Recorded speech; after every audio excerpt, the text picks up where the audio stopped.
अपनी इच्छा से, कुशलता से, वो स्वाभाविक रूप से एक असरदार मनुष्य बन जाएगा। इंसान एक संभावना है। आप इसे एक ऊंची संभावना बना सकते हैं। अगर ऐसा होना है तो हमें साधनों पर थोड़ी धार देने की जरूरत है।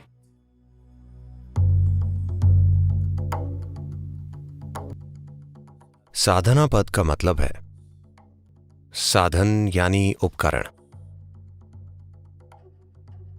पद यानी वो समय जब हम साधन तैयार करते हैं। हमारे पास कौन से औजार हैं? अगर आपका स्क्रू ढीला है तो शायद आप एक पेचकस या पाना लेकर चलें, वरना एक इंसान के रूप में आपके पास जो औजार हैं वे सिर्फ आपका शरीर, मन और आपकी ऊर्जाएं हैं। आपके पास यही साधन है। जो व्यक्ति इन साधनों का इस्तेमाल करना सीख लेता है अपनी इच्छा से, कुशलता से, वो स्वाभाविक रूप से एक असरदार मनुष्य बन जाएगा। जो व्यक्ति शरीर या मन या ऊर्जाओं का सचेतन और अच्छा उपयोग करना नहीं सीखते, वे हमेशा सोचेंगे दुनिया में नाइंसाफी है। ओह, दूसरे भाग्यशाली हैं, मैं उससे ज्यादा बुद्धिमान हूं, पर सभी उसका साथ देते हैं। हम हमेशा यही कहानियां सुनते हैं। आप अपने जीवन में असफल होकर कई कारण और फिलॉसफी बता सकते हैं, या आप एक सफल मनुष्य हो सकते हैं। बस यही दो तरीके हैं। बस यही विकल्प है। जिन्हें अपने आप में या दुनिया में सफलता नहीं मिलती, उन्हें हमेशा शिकायत होती है, मैं ऐसा इसलिए हो गया हूं क्योंकि मेरे पिता का बर्ताव मेरे साथ अच्छा नहीं था।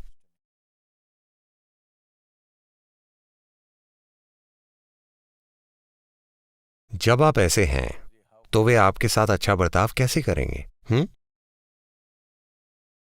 मैं आपके साथ कठोर होने की कोशिश नहीं कर रहा, पर अगर आप बचपन में ही शैतान और खराब हैं तो आपके पिता दोगुने कठोर और खराब होंगे। मैं उनकी उम्र के हिसाब से कह रहा हूं। हेलो, उन्होंने आपसे ज्यादा जीवन देखा है ना? हेलो, शायद जीवन ने उनको आपसे कहीं ज्यादा परेशान किया हो और उन्हें आपको भी झेलना पड़ा।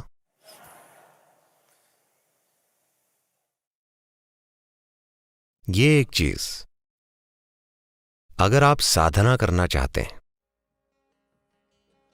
अगर आप अपने जीवन में इन तीन बुनियादी उपकरणों शरीर, मन और ऊर्जा का उपयोग करना चाहते हैं, तो सबसे पहली चीज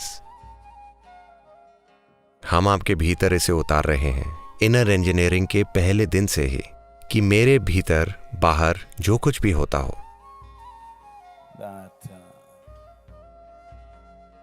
अच्छा होता हो, बुरा होता हो, सुंदर चीजें होती हों, घिनौनी चीजें होती हों, जिम्मेदारी मेरी है।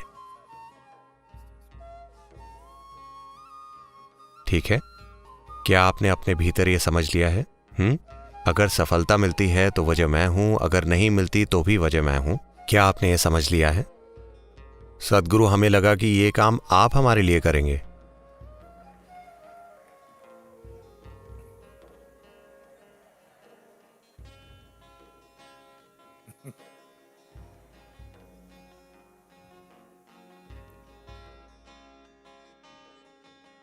व्यक्ति को अपने जीवन में इसे जल्दी ही ठीक कर लेना चाहिए कि आप खुद अपने जीवन में कभी समस्या ना बने।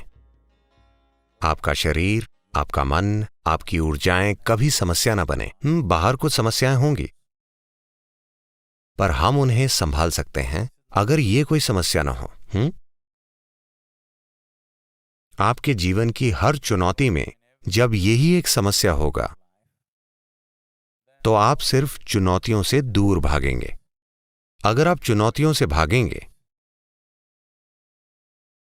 तो जीवन की सभी संभावनाओं से चूक जाएंगे। आप बस ताइर सदम बनकर रह जाएंगे। क्या वो आपको ताइर सदम दे रहे हैं? उम्मीद करता हूं नहीं दे रहे। सबको पता है कि ये आलस पैदा करता है। तमिलनाडु में प्राइमरी स्कूल, हाई स्कूल से टीचर्स हमेशा देखते हैं कि अगर कोई सुस्त है तो वे कहते हैं, जिसका मतलब है क्या तुम दही चावल खाकर आए हो? तो वे जानते हैं कि यह सुस्ती पैदा करता है। पर सिर्फ विद्यार्थी ही खाकर नहीं आते, शिक्षक भी खाकर आते हैं।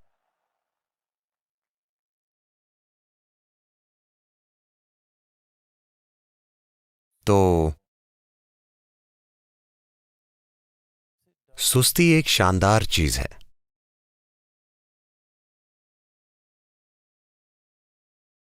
ये कई समस्याओं से बचाती है, क्योंकि आपको यह भी पता नहीं होता कि कोई समस्या भी है। ये देखने के लिए थोड़ी बुद्धि चाहिए कि क्या गलत है। सब कुछ ठीक है। समस्याओं से मुक्त रहने के दो तरीके हैं। किसी ने कहा है, मुझे याद नहीं किसने, पर यह कहा है,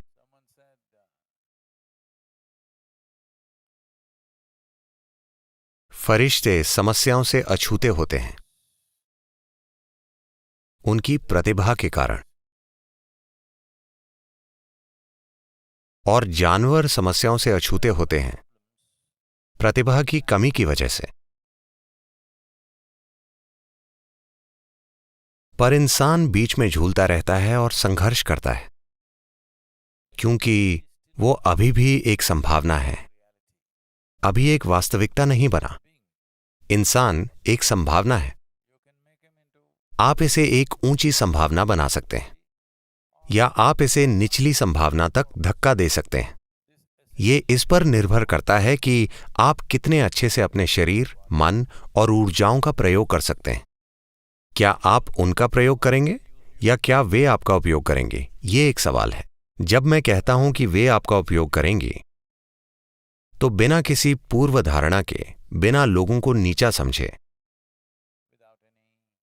बस ध्यान से देखिए, लोगों के जीवन में क्या प्रतिबद्ध है। धरती के ज्यादातर लोगों की जिंदगियां उनके शरीर, उनकी मानसिक जरूरतों, भावनात्मक जरूरतों को पूरा करने की ओर प्रतिबद्ध है। बस यही है। हेलो? उनके पूरे जीवन का आयोजन बस इसी के लिए है। आप इसे बिजनेस कह सकते हैं, करियर कह सकते हैं, परिवार कह सकते हैं, घर कह सकते हैं, पर सिर्फ जरूरतें पूरा करने के लिए शारीरिक और मानसिक जरूरतें पूरे जीवन का बंदोबस्त किया जाता है ना? कृपया आप मुझे बताइए, मैं आपकी राय से चलूंगा। आपको मुझ पर विश्वास नहीं हो रहा। यह सही है।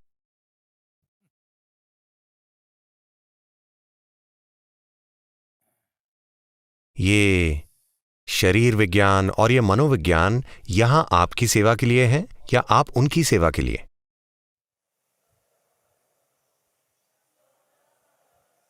हाँ? वे हमारी सेवा के लिए हैं, पर ज्यादातर मनुष्य उनकी सेवा कर रहे हैं पूरी जिंदगी। नाश्ता खाते समय वे दोपहर के भोजन की योजना बना रहे होते हैं। दोपहर का भोजन करते समय वे रात के खाने की योजना बनाते हैं। तो बस खाने, मकान, सुरक्षा, एक दूसरे के प्रति भावनाओं की बातें होती हैं। वाकई पूरा जीवन बस शारीरिक और मानसिक जरूरतों के इर्द गिर्द घूमता है। इसे ही सामान्य जीवन कहा जाता है। तो मेरा इरादा है कि आप असामान्य हो जाएं, कि आप अपने शरीर और मन का उपयोग करके इस जीवन का विकास करें, जीवन को गुलाम ना बनाएं। अगर ऐसा होना है तो हमें साधनों पर थोड़ी धार देने की जरूरत है। नहीं तो सुबह 5 बजे शरीर कहता है बकवास, चुपचाप सो जाओ। मैंने सोचा जो लोग मरना चाहते हैं वे ऐसे होते हैं, पर जो लोग जीना चाहते हैं वो ऐसा क्यों करेंगे? हेलो, जो लोग मरना चाहते हैं वे अपनी आंखें बंद करेंगे। जो लोग जीना चाहते हैं उन्हें सूरज की पहली किरणें देखने के लिए उठ जाना चाहिए, इससे पहले कि किरणें धरती तक पहुंचे। आपको सबसे पहले सूरज की किरणों को देखना चाहिए, ना कि कीड़े मकोड़ों को, ना कि पक्षियों को, ना कि घास की पत्तियों को। आपको सूरज की किरणों को देखना चाहिए। रोज अगले 2 सप्ताह के लिए सूरज की पहली किरणें अपने शरीर पर पड़ने दीजिए और देखिए क्या होता है। आप एक बिल्कुल अलग जीवन जिएंगे।